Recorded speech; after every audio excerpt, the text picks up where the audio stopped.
दोस्तों, यदि आपने एसएससी का रजिस्ट्रेशन करने या फिर फॉर्म अप्लाई करने में कोई बड़ी गलती कर दी है और आपसे उसका फाइनल सबमिट भी हो गया है, तो आज के इस वीडियो में हम आपको एक बेहतरीन सोल्यूशन देने वाले हैं जिससे आपका फॉर्म रिजेक्ट होने के चांस कम हो जाएंगे। वहीं बहुत सारे अभ्यर्थियों को इसकी पेमेंट से जुड़ी हुई बहुत ही बड़ी प्रॉब्लम्स आ रही है, तो पेमेंट से जुड़ी हुई सभी समस्याओं का समाधान आज के इस वीडियो में आपको जानने को मिलेगा। दोस्तों, वीडियो को पूरा लास्ट तक जरूर देखिए। अगर आपको वीडियो पसंद आए तो प्लीज इस वीडियो को एक लाइक कर दीजिए। चैनल पर पहली बार आए हैं तो जल्दी से चैनल को सब्सक्राइब जरूर कर लीजिए।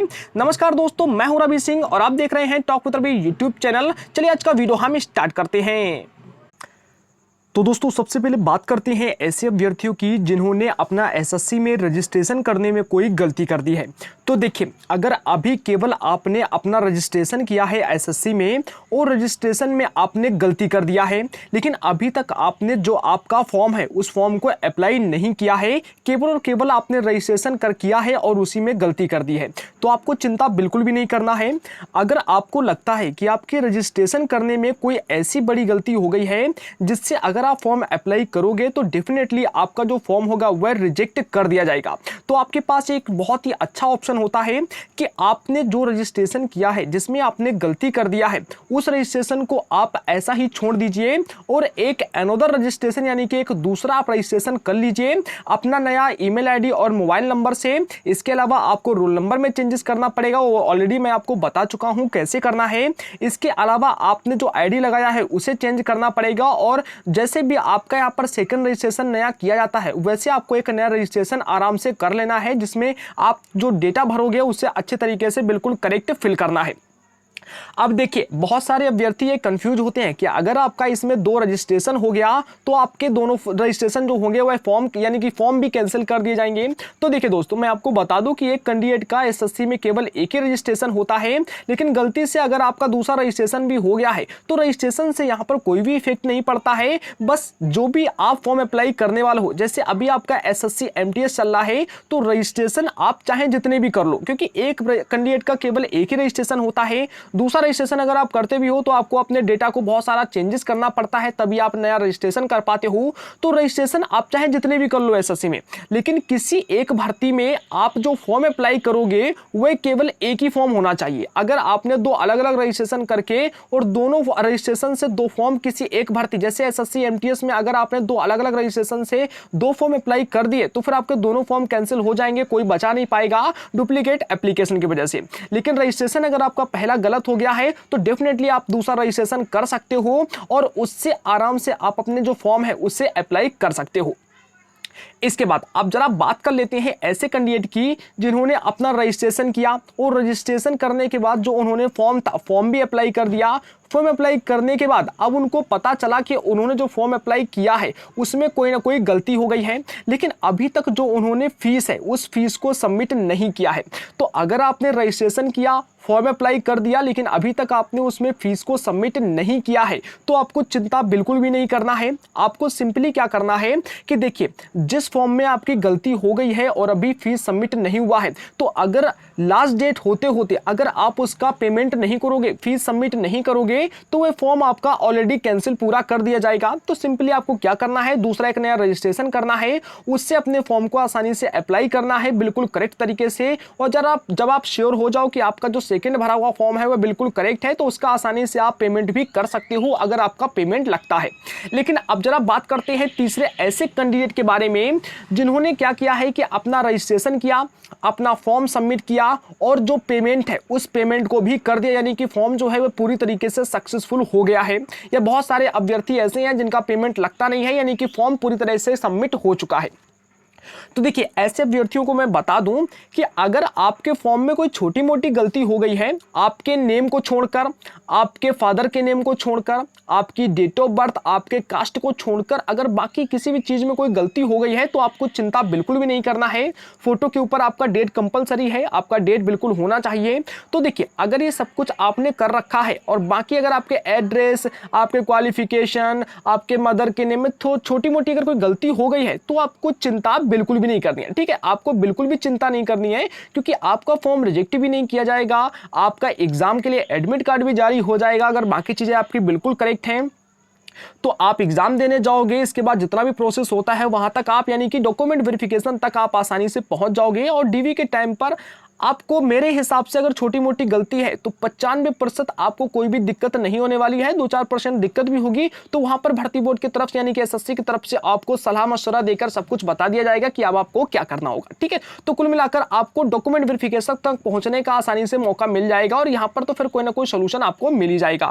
अब देखिए, अब जरा बात कर लेते हैं। देखिए, अगर आपने फाइनल सबमिट कर दिया है तो आपको मॉडिफाई करने का ऑप्शन नहीं मिल पाएगा। जैसे अगर आपने, जैसे अभी आपको पता है यहां पर जैसे एसएससी एमटीएस का भर्ती चल रहा है। अब अगर आपने एसएससी एमटीएस में फाइनल सबमिट कर दिया है और आपका पूरा प्रोसेस कंप्लीट हो गया है और फिर अगर आप चाहते हो कि आप जो यहां पर मॉडिफाई रजिस्ट्रेशन लिखा है इसके ऊपर जाकर अपने रजिस्ट्रेशन को मॉडिफाई कर पाओ, तो दोस्त मेरे एक बात समझ लीजिए कि रजिस्ट्रेशन को मॉडिफाई जब भी कोई नया भर्ती आता है तो फॉर्म अप्लाई करने से पहले 2 मौके मिल जाते हैं। अपने रजिस्ट्रेशन में जो भी चेंजेस करना है उसे आप आसानी से कर सकते हो।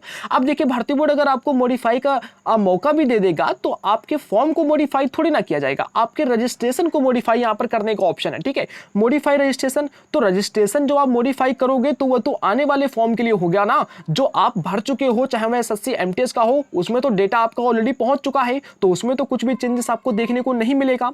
इसके अलावा अब जरा बात करते हैं, अगर आपके पेमेंट से रिलेटेड कोई प्रॉब्लम आ रही है। अब देखिए क्या होता है, मैं सारे डाउट्स आज क्लियर करने वाला हूं आपके, ध्यान से इस वीडियो को समझ लीजिएगा, बहुत काम का वीडियो है आपके लिए। देखिए, अब जैसे क्या है कि आपने फॉर्म सबमिट किया, फॉर्म सबमिट करने के बाद अब आप क्या करते हो कि आपने पेमेंट कर दिया। पेमेंट करने के बाद आपको क्या करना होता है कि आपको पेमेंट स्टेटस पर आना होता है। देखिए, जब भी आप ऑनलाइन एक पेमेंट करते हो, ठीक है, ऑफलाइन की बात मैं बाद में करूंगा, पहले मैं ऑनलाइन की बात करूंगा। जब भी आप ऑनलाइन चालान कटवाते हो किसी भी चीज में तो आपको कम से कम 48 घंटे यानी कि 2 दिन से लेकर और 4 दिन का इंतजार करना होगा। तो अगर आपने अभी फीस को सबमिट किया है यहां पर और आपका कम से कम 3 या 4 दिन नहीं हुआ है तो आपको इंतजार करना है। वैसे मैं आपको बता दूं, इंतजार आपको तब तक करना है जैसे आपने फीस सबमिट किया, यहां पर आपको पेमेंट स्टेटस पर आना है। पेमेंट स्टेटस पर आकर जैसे आप क्लिक करोगे तो क्लिक करने के बाद आप कुछ इस जगह पर पहुंचोगे।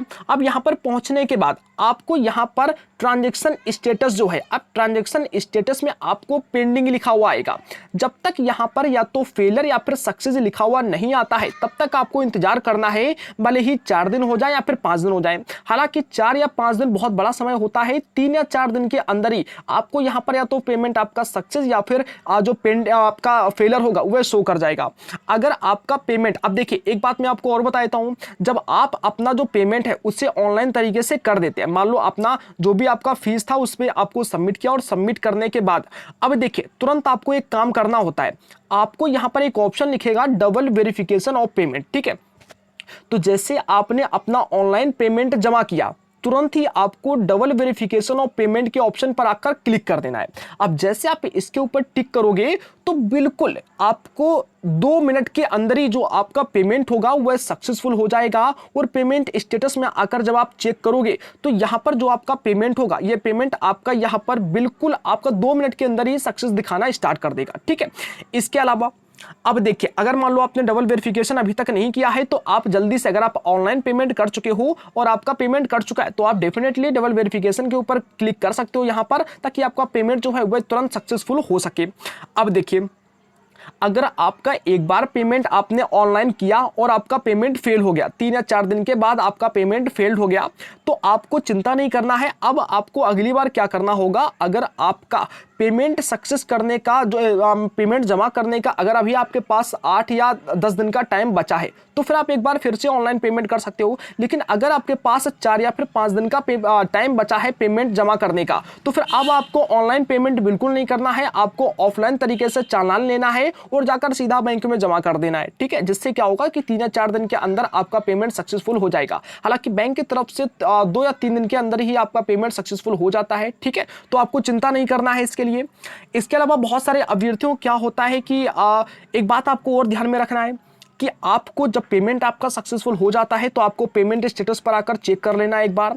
पेमेंट स्टेटस पर चेक करने के बाद आपको यहां पर लिखा मिलेगा एप्लीकेशन स्टेटस। अब आपको एप्लीकेशन स्टेटस में आ जाना है। यहां पर आने के बाद आपको जो पेमेंट जो एप्लीकेशन स्टेटस है इसे जरूर चेक कर लेना है, क्योंकि यहां पर आपका ये 3 तो तुरंत जो आपके रजिस्ट्रेशन में भरा हुआ डाटा होता है वो ऑलरेडी यहां पहुंच जाएगा। इसके बाद पेमेंट स्टेटस जो होगा यहां पर आपको एक बार चेक कर लेना है कि कंप्लीटेड आ रहा है या फिर नहीं आ रहा है। अगर यहां पर इनकम्प्लीट आ रहा है तो आपको 1 या 2 दिन का इंतजार करना है। अगर आप पेमेंट दे चुके हो आपको चिंता बिल्कुल भी नहीं करना है। इसके बाद अगर आपके एप्लीकेशन स्टेटस यहाँ पर प्रोविजनली एक्सेप्टेड आ रहा है तो समझ लीजिए कि आपका फॉर्म पूरी तरह से सक्सेसफुल हो चुका है।